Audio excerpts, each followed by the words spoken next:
Hello, and welcome to another episode of Soft Girl Strong Mind.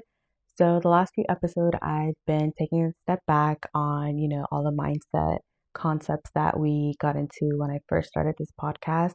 And I started taking some time to, talk about my story, the environment I grew up in, and what led to me entering survival mode. Recently, I started talking about something that is very personal to me, which is being the eldest daughter in an immigrant household, because if you're the eldest daughter in an immigrant household, you know how much trauma that alone can cause.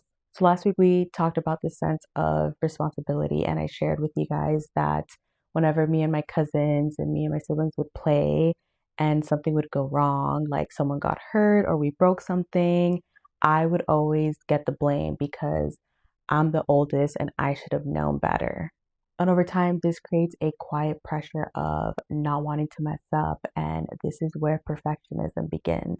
See, when kids grow up in an environment where your mistakes are magnified, your brain learns something very quick, and that is mistakes are dangerous.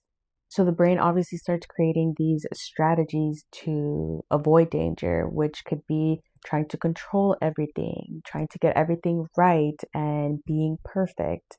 And this is how a lot of perfectionists are created, not because they want to be perfect, but because perfection feels safer than failure. And to give you an example of what a mistake being magnified looks like, I have this funny story. Well, at the time it wasn't funny, but I could laugh at it now. In middle school, I got caught smoking weed, as everyone does. But if you're Hispanic, you know that weed in Hispanic households are like the worst drug. For some weird reason, Hispanics think weed is worse than cocaine or meth. So you can imagine how mad my parents were when I got caught smoking weed. So that day, they immediately picked me up from school and they took me to a clinic to get drug tested because I guess they wanted to see if I was doing anything else. And I don't know if drug tests back then would just take forever or if the clinic we went to was probably a cheap one, but we had to wait 3 weeks for those results. And let me tell you, those 3 weeks were hell for me because obviously there was so much tension between me and my mom. And my mom started calling me a drug addict and she started calling me a lost child. And I remember being frustrated because I was like, I got caught smoking weed one time and you're taking it to the extreme and calling me a drug addict.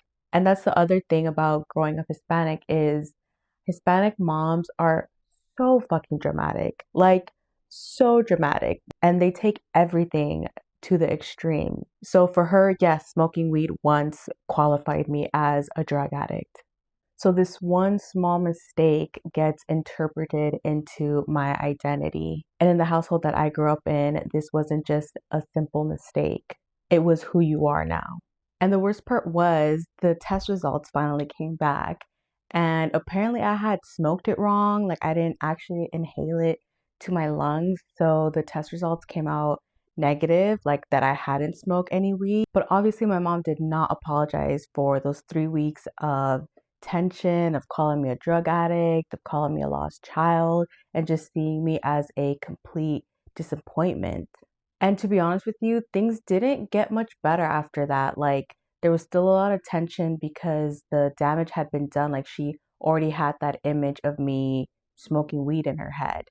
So, that image of me being the perfect child got completely shattered, and I don't think it ever got repaired. So remembering all these things made me realize, well, no wonder I became such a perfectionist because all the little mistakes that I did were catastrophic. But the tricky thing is that perfectionism can be seen as a positive trait. You're responsible, you're disciplined, and you're hardworking. But underneath all of that is a quiet fear of not wanting to get things wrong. For example, a few years ago, I started baking and I thought baking was so easy. Despite the fact that everyone was telling me that it's really hard, it took them years to pick it up, and not to get discouraged if I don't get it right away. But I did get it right away. But I realized that baking came easy for me because it was all about measurements and following directions. And as a perfectionist, you are able to follow directions very, very closely. So following a recipe was pretty simple for me. Same thing with drawing. When I started drawing, people were amazed at how closely I can get my drawing to whatever I was imitating. But the only reason why I can draw is because I was just imitating an image to a T. And as a perfectionist, imitating something came so easy. So when people are impressed that I picked up baking very easy or that my drawings are almost identical to the original, I don't think people realize it's because I'm a perfectionist and I'm scared of getting anything wrong. Also, another thing that can happen when you grow up trying to avoid mistakes is you become very hyper aware and you start to notice everything like people's reactions, change of voice, the mood in the room. You start scanning everything to try to prevent problems before they even happen. And a lot of eldest daughters don't even realize this because it becomes second nature for us. Okay, so next episode, I want to talk about the other trait that a lot of eldest daughters have, and that is being hyper aware. So keep an eye out for that episode, and I will see you guys next time.